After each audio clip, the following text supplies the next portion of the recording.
এই দেখুন সৌদি আরবে সূর্য উঠছে। আজকে শুক্রবার, সৌদি আরবে আজকে ঈদের দিন, আজকে কুরবানির ঈদ সৌদি আরবে। দেন ঘুম থেকে উঠে মসজিদে যাচ্ছি ঈদের নামাজ পড়ার জন্য।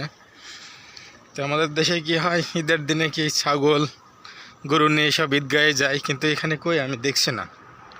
দেখুন একটা ছাগলে দেখতে পাচ্ছেন, একটা গরুও দেখতে পাচ্ছি না। কোথায় যেন করে, নির্দিষ্ট একটা জায়গা আছে, অন্য একটা জায়গায় করে, মসজিদের আশেপাশে করেন। আমি এখান থেকে 4 বছর আছি সৌদি আরবে।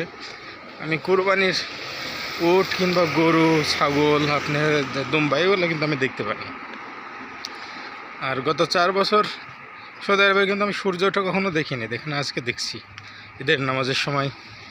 সকালবেলা এসে ঘুম থেকে উঠেছি, এখন 5টা 15 বাজছে এখানে। তো আমার সকাল 10টা থেকে রাত 10টা ডিউটি, তো এত সকালে কখনো ওঠা হয় না।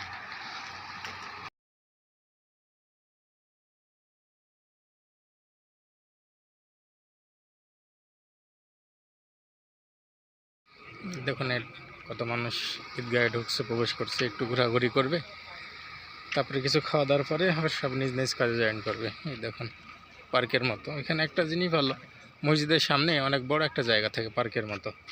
দেখুন সবাই ছবি তুলছে এখানে। দেখুন খাজুর গাছ কত, দেখুন এই দেখুন খাজুর ধরেছে গাছে, এগুলো কাঁচা অবস্থায় আছে। দেখুন এখানে কিছু অনেক খাজুর গাছ। এই দেখুন পুরো জায়গাটা। প্রবাসীদের কোনো ঈদ নেই। ঈদের নামাজ শেষে দেখুন সবাই নিজ নিজ এখন কাজে জয়েন করবে।